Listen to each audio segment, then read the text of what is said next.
Hi guys, I'm so happy to be here again. The first time I can remember, the coffee was very good, and then the second time I came here, the coffee was very good. So thank you for the people who made the coffee. Thank you for the pastors and all the helpers for inviting me here. Forgive me, I'm not a natural speaker, so I just speak for myself a little bit nervous, but I'll give it my best. And I just wanted to share a few stories that I hope will remind you about, the goodness of God and bring things back to the basics, right? And I hope that these stories also encourage you to hear God for yourself, to respond when His Spirit calls you. To believe and to know that He speaks to each of us in a very unique, individual way, but He's always willing to respond if we are willing to keep asking. And I hope that these stories will encourage you to keep leaning in as a church and individually to hearing God, and most importantly, to obey when God calls. And as that happens, you will witness the goodness of God, and you will keep your faith, grounded in, I would say, thanksgiving and gratitude.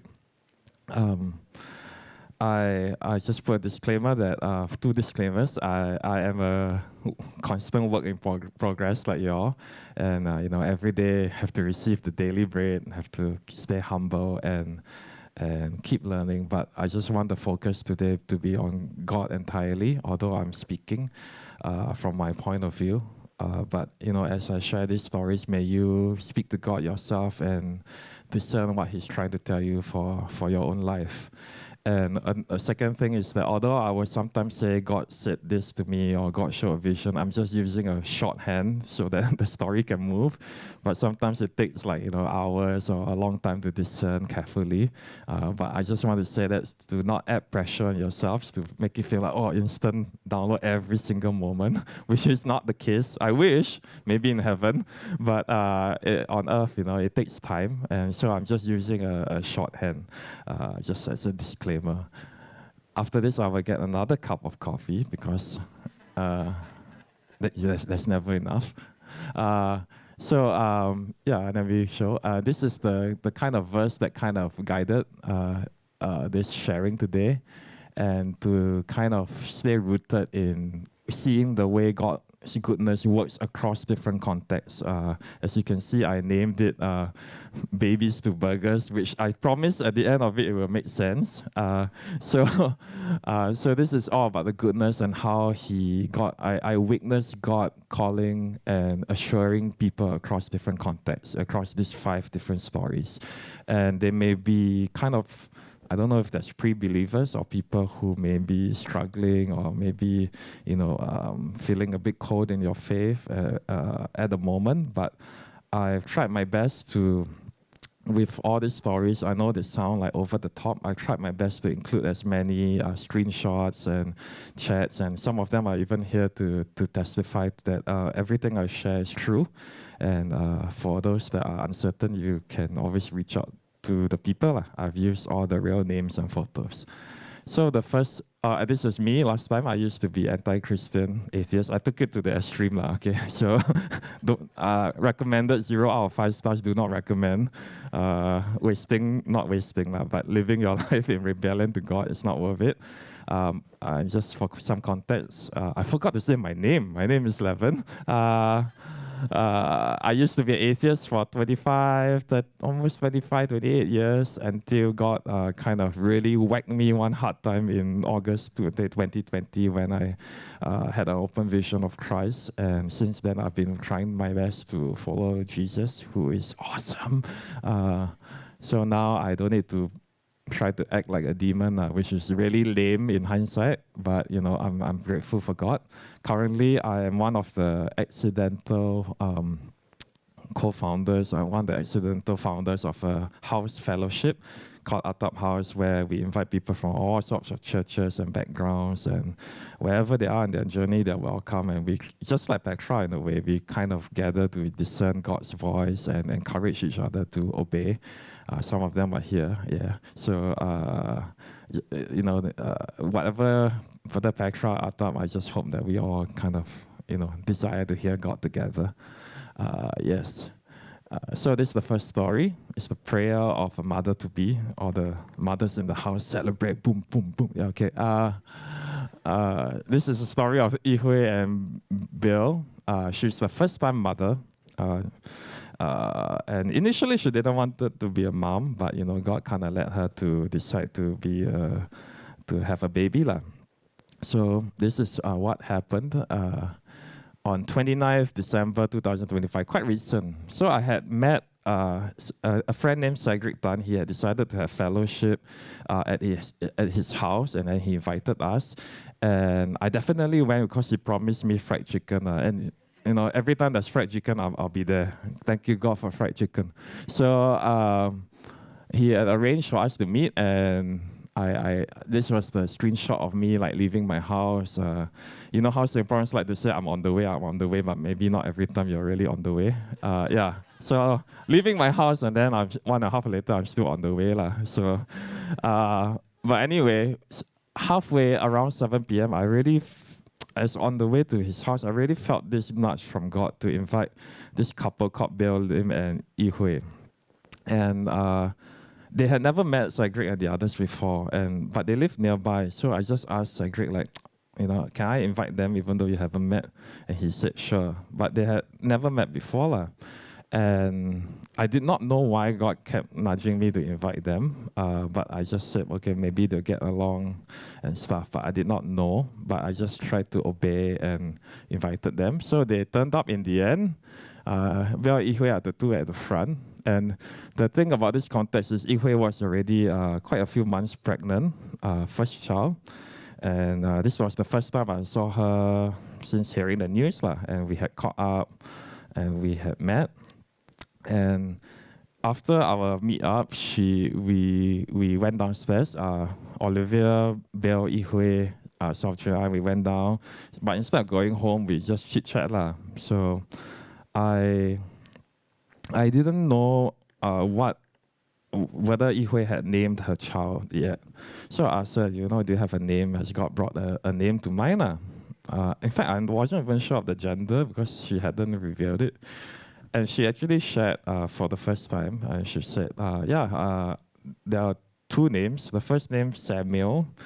God had already confirmed it, so she knows Samuel. And then the second name, she didn't tell me what the name was. She said, there's another name on my heart that I just asked God like a week ago, like if this is the name that you want, may you just give me peace and confirmation, then I will obey. But she did not tell any of us. Everyone was there, like what the name is. And I wasn't intending to ask because I don't want to kepo lah. I want to kepo, but I don't want to over kepo. So I was just like, okay, if she want to tell me, then she tell me lah. But she didn't. So but the moment she said that, suddenly I was just like talking to Olivia, and suddenly this vision happened. And I wasn't searching for the vision. It just happened. I saw this man lovingly embracing a woman. And I was like, oh, this is strange lah. And I kind of drifted in the conversation because I was like trying to discern. And I asked God in my spirit, like, God, why are you showing me this lah?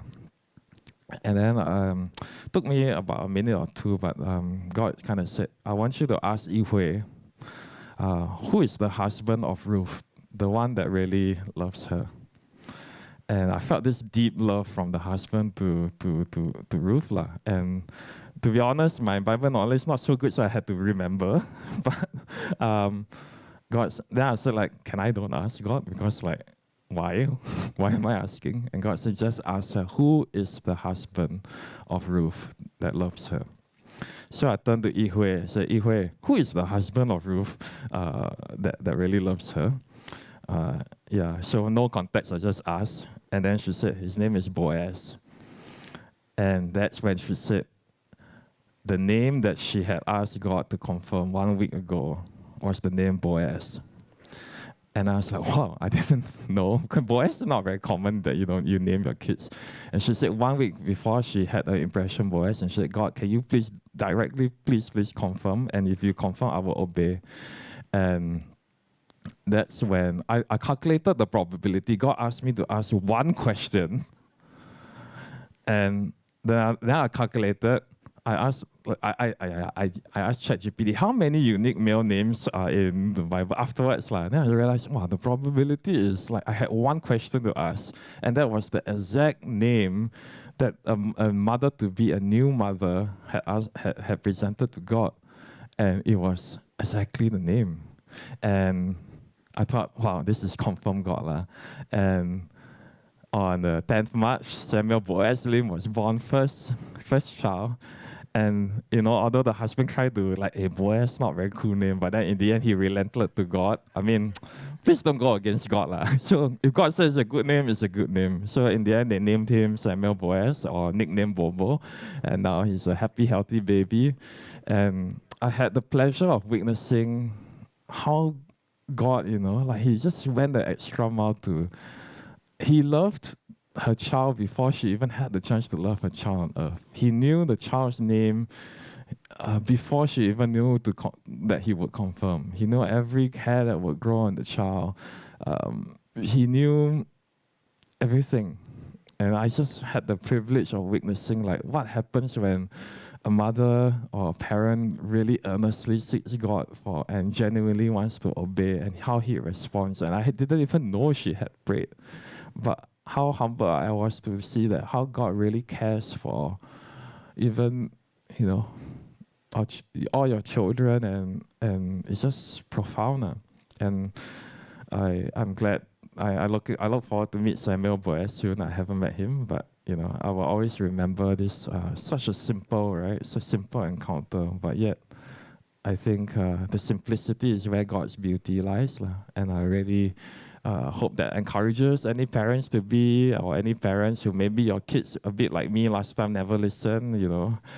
Be patient, seek God, and He will surely be faithful. So and you will see the goodness of God in their lives, and forgive your rebellious children. So the next story is about Isain and how God chased him down.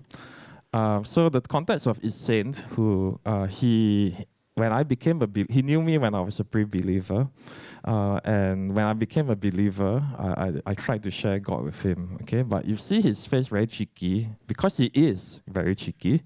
So when I became a believer, suddenly I just said, God loves you. I tried to encourage him, but I tell you, this guy, right?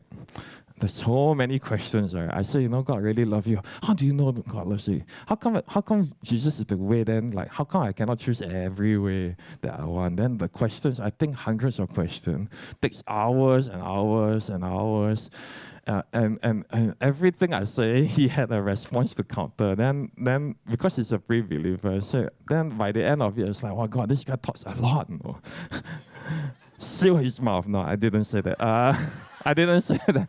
I said, God, okay, this one clearly, by the flesh, by my own effort, is not going to do anything. But I really want him to know you. I really want him to encounter you. But I'm not going to push. I'm not going to say anything. I'm just here as his friend. I'm here to love him.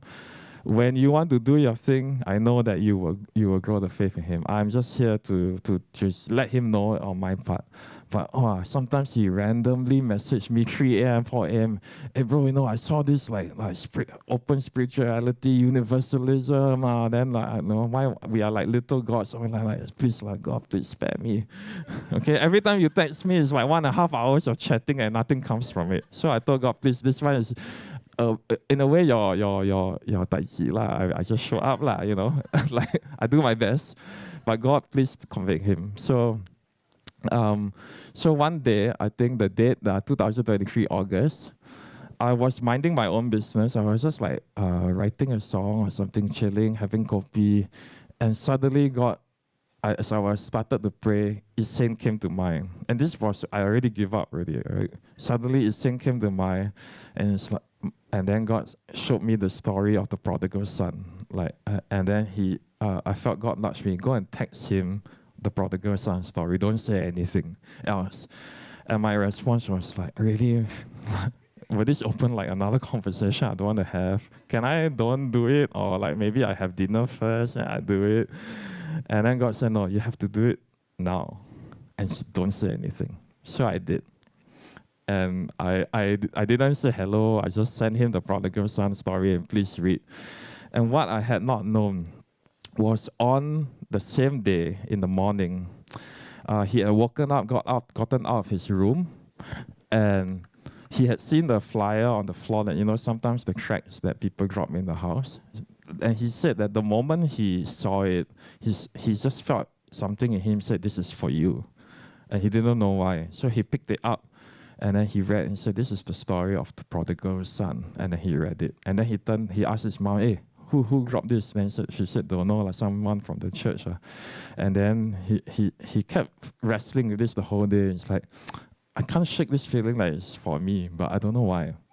And when he was like going out to the living room in the evening, and he was thinking about it, and then I texted him the prodigal son, which is the same story. And that's why he responded with, I already know this story because I read it this morning, and I said, I think God is chasing you down. But he still doubted. He's just like, oh, thank God. By the way, for him to say thank God is already like hallelujah already. Okay? But then he wasn't sure, doubt crept in. So he went to sleep and he played the Bible app, the U version, but there's an audio version. Then he just played and he went to sleep. And while he was sleeping halfway, he just started from don't know what book he went to sleep. And suddenly after a while, he suddenly woke up and he was alert. And the Bible narrator was talking. And after he woke up, the Bible narrator had just reached a particular parable. And it was the parable of the prodigal son. He woke up before he heard it. And then he's like, this is, I can doubt, but this is 3 times in one day, 3 different ways. And then he texted me about it. And then God said, don't do anything. Just chill. Just relax. I did not do anything. And say, good for you, God chasing you down. Later on, he own self messaged in a later period. He said, I think I'm ready to be baptized. And I never say anything. I just like, God, you do? And he's like, I think I'm ready to be baptized. Inside, I'm like, yes, God. But I try to stay calm. You overexcited, you look a bit like kanchong spider. So I'm like, oh, good for you. But actually, yeah, right? so okay, the next thing is but along the way, right, we had arranged for his baptism for the end of the year. But along the way, after this point, he kind of texted me halfway and he said, no, suddenly I lost my watch. I think my friend stole my favorite watch. Not much of a friend, but I think he stole, I suspect. And he was so sad, because it's like, oh man, so disappointing. So this is the period in time when he's waiting to be baptized a few weeks prior, and he lost his watch. And then I thought, oh, usual per thing. I don't need a watch. I just use my phone. But I know you like watches. So I didn't think of it. Then as I'm walking, God said, you should buy him a replacement of the same watch. And I was like, God, very, very expensive. I went to Google, right? It's like, what, for $500? What kind of watch is this? You can buy a phone with the time. Why do you need to buy the watch without a phone function? So the next day I went to work and said, God, can you, not that I want to challenge, but I'm very doubtful. So I was in the editorial meeting of sort, so I was distracted. They are talking about work and I was drifting. So I said, God, please, if you give me just one small confirmation, okay, then I will buy. I don't think so much. I buy as a surprise present for him. And the moment I thought that, right, my editor-in-chief who was talking, she started touching the watch on her hand. And then she's talking and it's like, yeah, and then she kept on looking at the watch. Then it's like, oh, why did I ask God for confirmation? Now I have to buy the watch. If I don't ask, then I don't need to buy, right? But I asked, the moment I asked, she started touching, it looked so weird. You touch and you just keep touching your watch. Okay. So I went online, I got the watch. And I thought, okay, maybe it's a baptism surprise gift, right? Because a few weeks more. So maybe I will surprise him. So, but then one day I was, during this period, I prayed and then suddenly I saw birthday candles, and then God said, it's Saint. Then I was like, is it Saint's birthday today? Then I went to check on the Facebook and said, hey, it is his birthday today. And as I was praying for my hour plus, I felt God said, I want you to surprise him with this watch that you receive and go to his house and bring it to him. Then I was like, wow, very fun, eh? So can I just wait for the baptism? And he's there. And God said, no. Then I said, okay, now I go now because I got plans on in the evening. So I go now, I deliver, I come back, I do my thing. But I felt God said, don't go now, go in the evening. Go around like, I don't know, evening time, surprise him with the watch, and he has to be in person. And I said, oh, okay. So I tried to, on his birthday, I tried to trick him lah. I said, hey, can you give me your address? Like, I deliver birthday food to you lah, but actually I'm trying to get his address to surprise him, but he doesn't know. And he doesn't know I got the watch. And I tried to get, and he gave the thing. His skin a bit thick lah, cause I said I give you birthday meal, and then he tried to choose what kind of meal I should surprise him with. It's already a present, bro. Like you're telling me what to get for you, but okay, never mind. So I said I grab food to you lah, okay. But actually, okay. Then I said, okay, I go in the evening. I went to his house in the evening.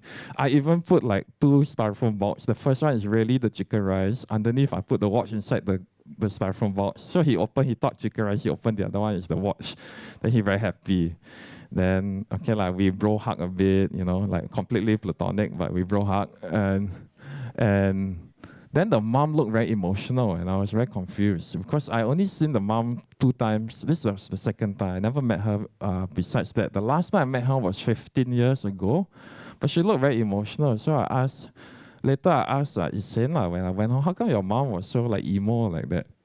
And she said that just before I came, short while, in the start of the day, she suddenly thought of me, and she asked Isen, how am I doing? But she normally doesn't think of me.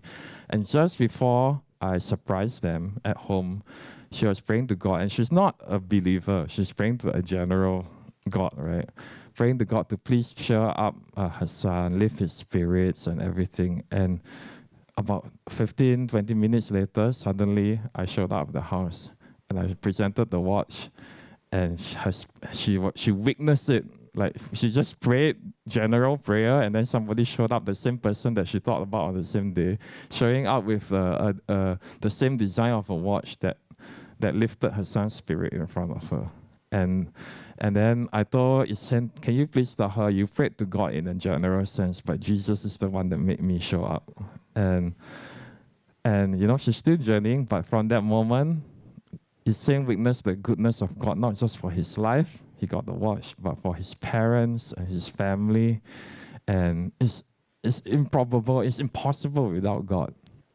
And eventually, for the first time, from this rebel, he suddenly posted an IG about about the Bible and God, which I was like, wow, that's impossible. A few months ago, he challenged everything, and now he own self shared about the story online. And a few weeks later,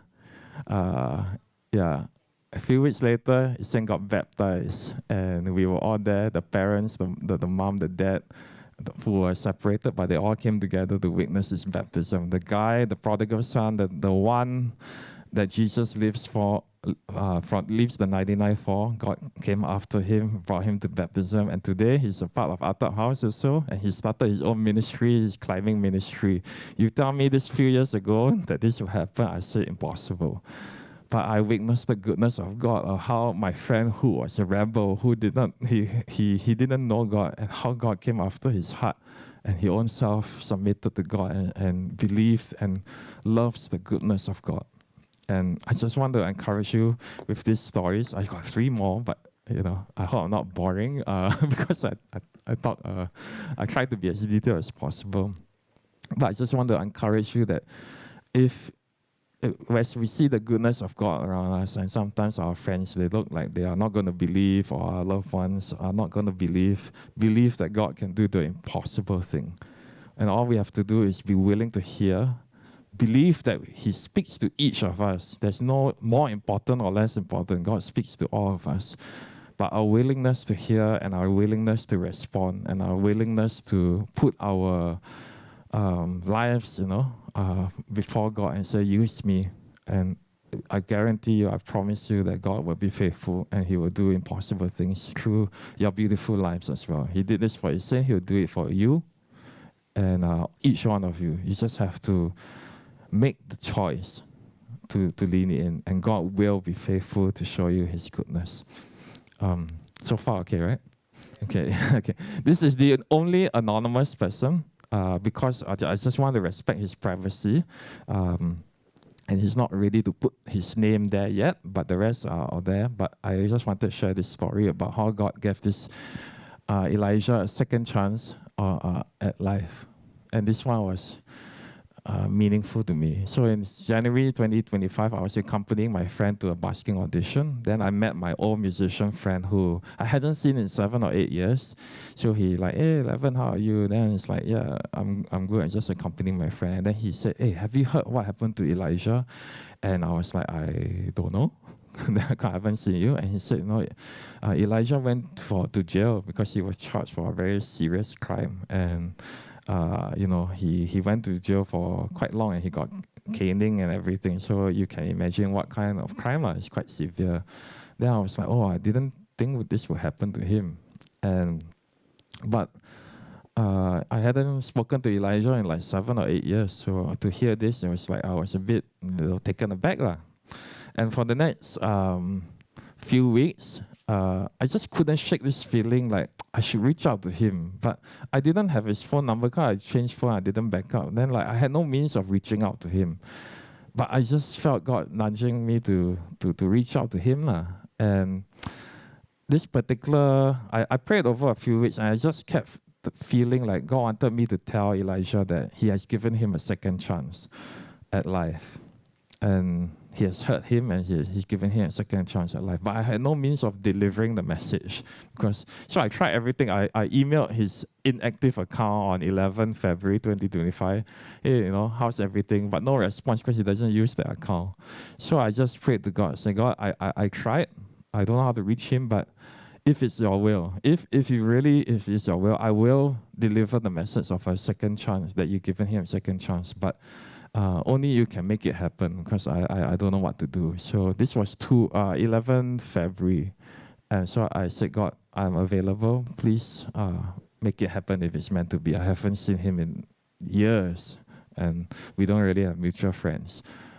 And fast forward 2 weeks later, I was going to go home on 25th. I was going to go home. I'll take a Grab because, I am a first world child.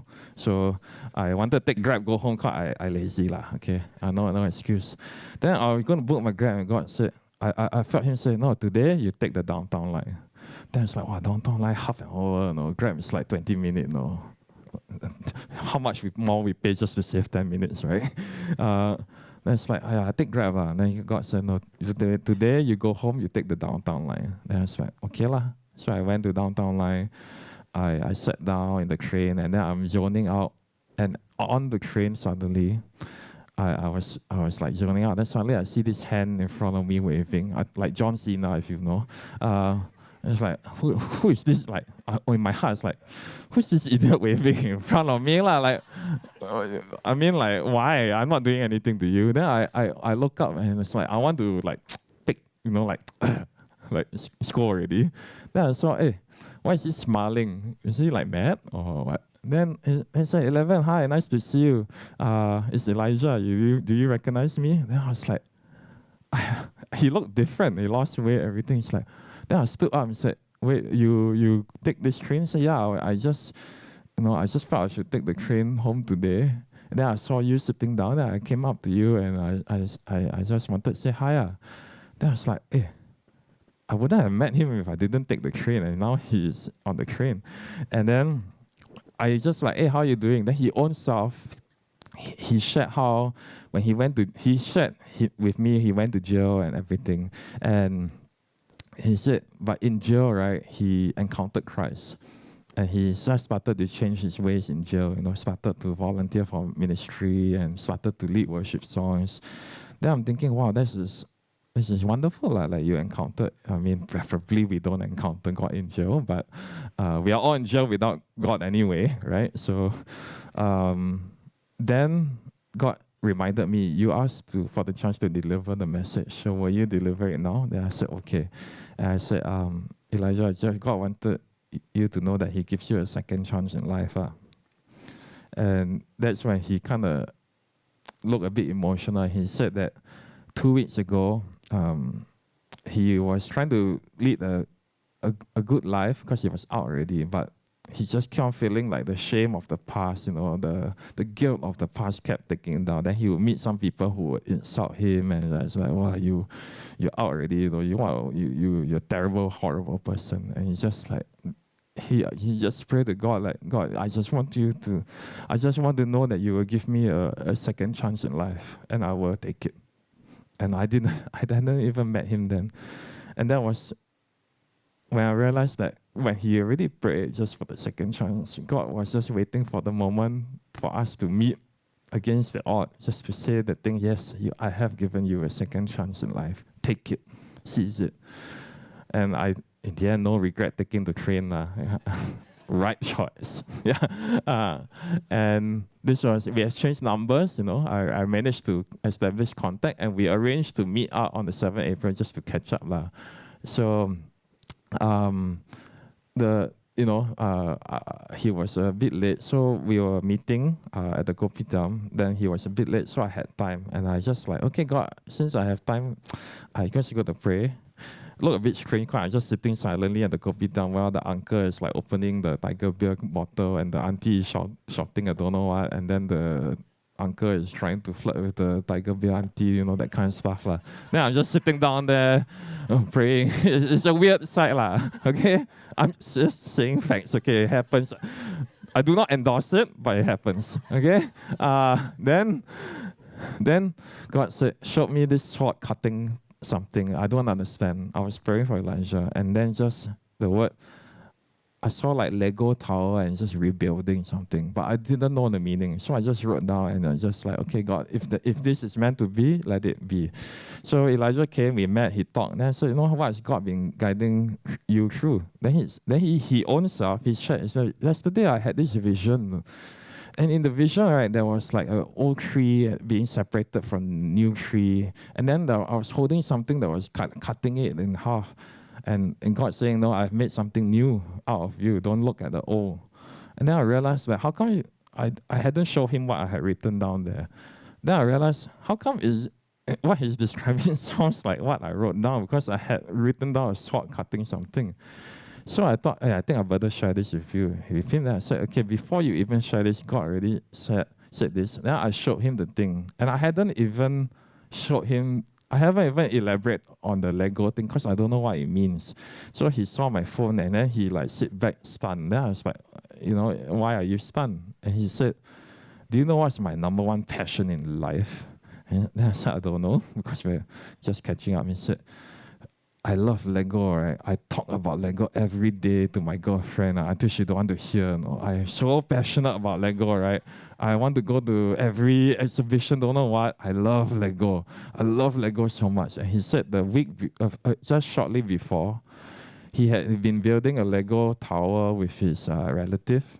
And as he was building the tower, he just felt God assure him, said, just like this tower, I'm rebuilding your life brick by brick. And then when he thought that, he wasn't sure. And then when he saw the note, he saw Lego rebuilding. I had typo, but basically using Lego as a metaphor. And he's like, and that's why he showed me this photo. He said, I took this photo because I felt God speaking to me. And he said, not just only you have a second chance, I will rebuild your life. And then, did you see this conversation? One more, I'm here already, then suddenly, bro, this is the best day ever. Just a few hours. And the reason why is in that gap in between that all these things happen. And I was so encouraged that I told him, like, I haven't been what you've been through. I know it must have been hard. You get caned, it's a fierce thing, right? But yet I've seen the goodness of God come after you and say, I give you this chance. I know you. I want you to say yes. And since then, he went to Bible school. He volunteers for his church. He's working at Honest Living now. And there are days that are hard for him, overcoming the old shame and the guilt. Sometimes people also rub it in his face. But we always look back at this shared moment together. God sees you differently. God knows your heart, and you are chasing the goodness of God. And I was the one that was blessed and witnessing God affirm him, because like, wow, if God can affirm him, God can affirm everyone. And how can we not want to do our part to make people feel seen and loved by God in this way? And that's when I talk about the goodness of God, I want you to remember that we can all feel this function if we just ask God with a sincere heart and knowing that he loves them. Can we not do our part to respond? Not every moment is like, wow, like this. But when you are trusted with the small things, God gives you more. But the small things matter to God because every person matters to God. Every single person matters to God. I am going to speak a bit faster for the last two, but I hope that these stories have been interesting and encouraging. And he just wanted to let the people of Petra know that, keep going. Yeah. And yes. So this is a story by Preston. I have to give the short form. Preston's over there. So if you want to double check, verify the story, he's right there. Okay. So the way I describe him is how Preston described himself. Okay. So I'm not saying him. Okay. Later you can go and talk to him. So Preston is last time he very successful lah. So he liked to chase worldly achievements and everything. Got award. Good for you, bro. Then he wanted to be a high level Christian. I don't even know what a high level Christian is, but in his mind he had believed, wow, if I network, I meet all the prominent speakers, then I'll be very visible. This was what he was striving for by the flesh, but I think he was already journeying with God. But this is a recent event. I'll give the short form. He can elaborate more from his point of view. But basically, he signed up for the age school by Father Heart Ministries, 15 to 20 this year only. But by the fourth day, he had felt that God had highlighted 9 incidences in his life that led him to feeling abandoned, rejected, unloved, and losing his identity. But these were 9 different incidences in his life. I'm sure by the 4th day, he probably prayed a lot, Preston, and God had revealed it. And I only found out about this after from his point of view, by the way. In real time, I was clueless. I didn't know. On the 5th day, he had booked a hotel, right, Preston? Yeah, to stay in. And on the 5th day, processing these 9 incidences, he had a kind of a semi-trance-like vision. And Preston, by his own description, he's not used. I think it's the first time he already encountered such an extensive vision. Was it in the bathtub? Yeah, okay, too much info. But in the bathtub, he had this trance, very extended vision. And long story short, in the vision, Jesus had, broke through the 9 incidences represented by walls, and Jesus had broke through it, the barriers that he had set up around, and basically by the end of it, each member of the Trinity had, embraced him and just wanted to restore his identity in God and to let go of all these incidences that had shaped him to be world-chasing. So after this vision, he had some confirmations, but a few confirmations at the conference on the 5th day, which is 20th March, right, Preston? Yeah, so then, but apart of him, because he hadn't experienced this before, a little bit of doubt, start to creep in. He had written it down. But, naturally, when it's like the vision seems so bombastic and like over the top, we start to like, oh, is it real or is it my human imagination? So this was his point of view. I was completely unaware of this, and there are multiple witnesses who know he had not shared it because he's still processing. So switch over to my point of view. I was minding my own business in Tampines. I just buy the kopi, I just sit down. Wow, chill, man. God, I can chill with you today. I got nothing on. So I start praying, and then God said, hey, I want you to, backtrack a little bit, right? So after this thing, on the 5th day, Preston suddenly felt God wanting him to go to the Atap Bible study, which was on that day. What time do we start? 7:30, right? Or 8, right? So I should know this, right? But I don't. That's why I'm always late. But yeah, the thing is, Preston had not written down his name on the attendance list, but he felt God wanted him to go. So none of us really knew Preston was planning to show up, but he felt God wanting him to go, so he responded and he decided to head there. Meanwhile, from my point of view, I wasn't 100% not intending to go to the Bible study. I wanted to chill and just like play some, video games lah. Like, because like that's my relaxation.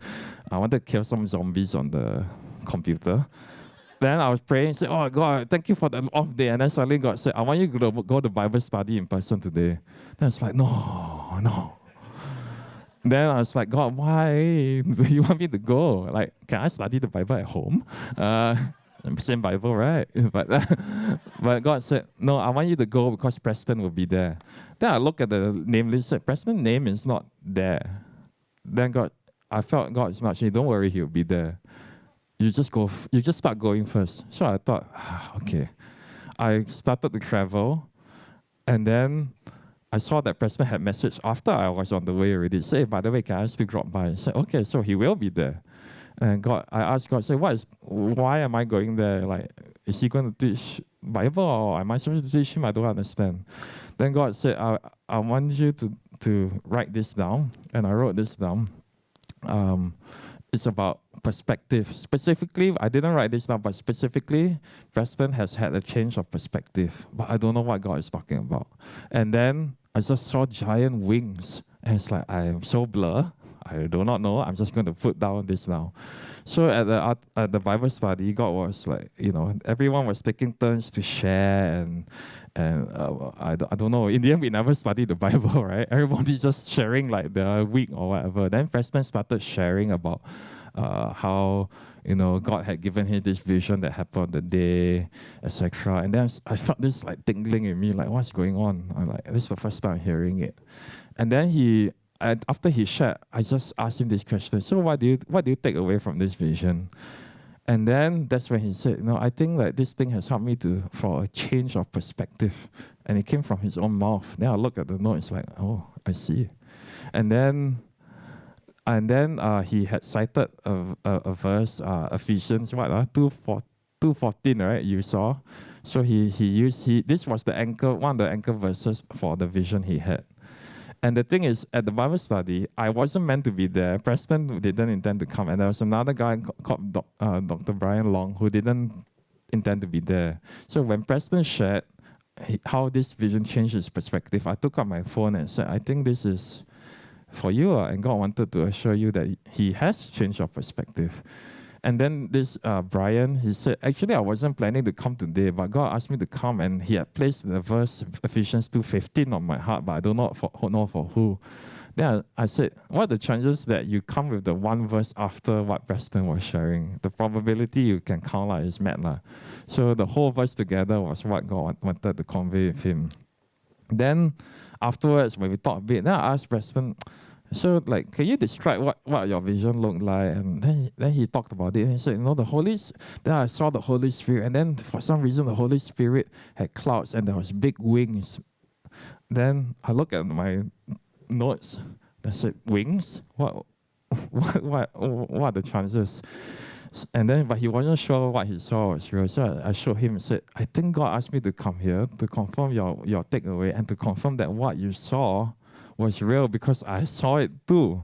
And I didn't know what it meant until you shared it.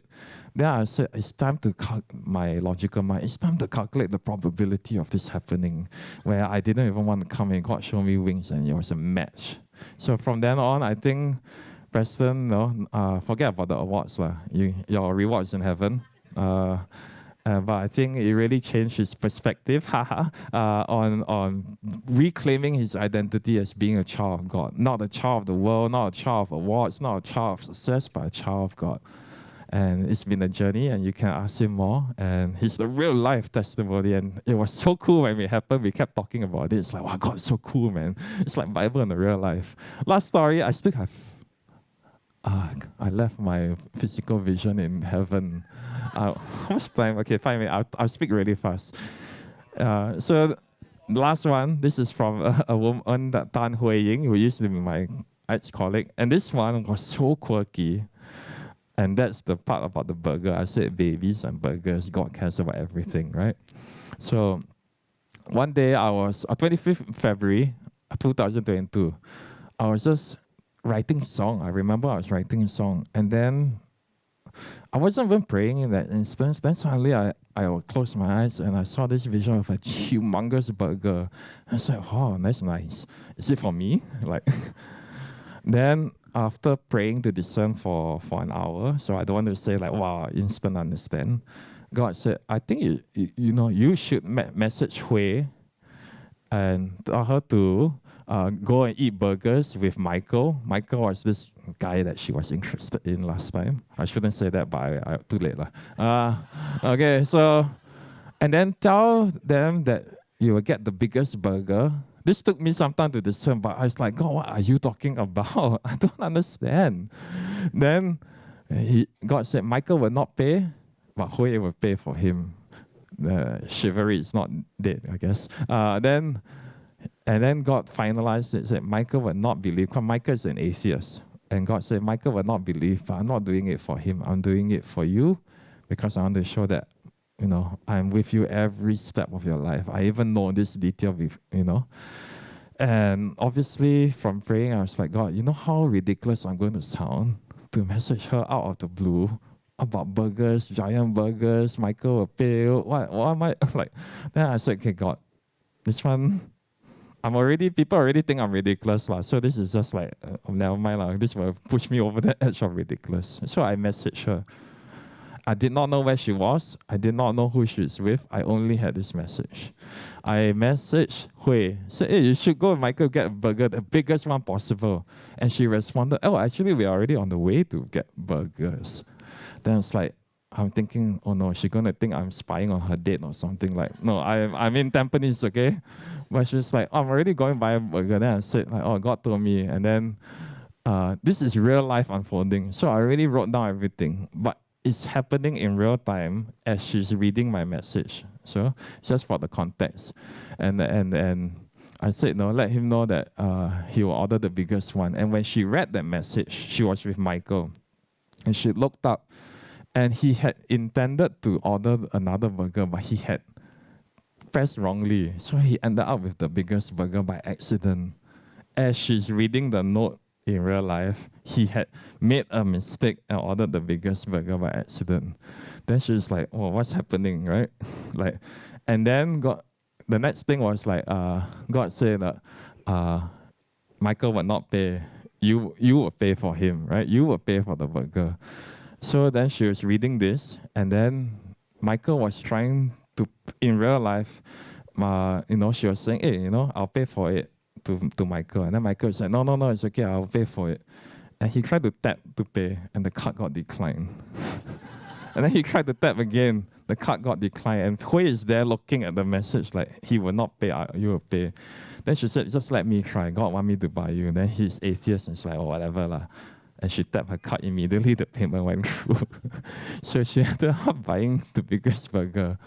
And then, see, this is happening in real time. So my mind was being blown. And she is like, what's happening? And then she decided to show Michael the real-time message. And remember the last thing that God said, he will not believe, but I'm doing it for you, just to let you know, even in this thing, I'm with you. And when she showed him the message, she, like the burger, buying the burger, and then Michael is like, I don't believe it. And then she realized that everything in sequence that God said would happen before it happened. And she's left with the reality that number one is insanely cool. Number two is like, that means for all the days of my life, God using a burger of all things, right? So weird. By letting her know that, hey, even with down to the order of the burger, I'm with you in everything. I know everything. And I did all of this just to let you know that I'm with you, I love you. And all the days of your life, no matter what happens, I will always be faithful to you. So God used a burger of all things to humble me, to humble her, with the profound reality that God knows everything. He cares for you. His goodness is so abounding that from babies' names to burger orders, God is in everything. So now the title makes sense, right? And I just wanted, thank you so much for listening to stories, but most of all, I wanted to encourage you that if we stay open, and you will see the goodness of God. And I have seen, this is just a sliver, but I have seen how God loves people so beautifully, so profoundly. His love the lost, His love the least, His love those that seem to have nothing in this world, who are just looking for a second chance, who are lost, who are searching. And I've seen this in reality, and I have the proof, and I'm so grateful because watching it, I'm just moved every day, and I wake up, I'm a flawed man, like I said from the start. I struggle. I'm learning so many things. I don't know so many things. But every morning, I promise you, you wake up with a heart that says, God, I don't know what the day holds, but here I am. I am here to respond. I promise you, all the days of your life, if you always surrender, you will have stories like this too. And just like the Bible says, there's so many stories no book can contain. It's true. And each of your lives, may you be the light of the world, the salt of the earth, and have courage. We live once on this earth, we go home. Go big. It's not go big or go home. It's go big, then we go home. Okay? All these earthly things, never mind. As a collective church, individually, please encourage each other. From the newcomers to the long time, veterans, all of us can be used. If you can use a rebellious atheist, worst of the sinners like me, he can use you easily, and you will have even more amazing stories to share. I just wanted to say thank you for the chance of sharing. It is my life's gratitude to be able to share these stories with you all that I never thought I would have the chance to share. And I hope that you go home, you pray, and you take home this encouragement. Thank you, Petra, and God bless you. Thank you.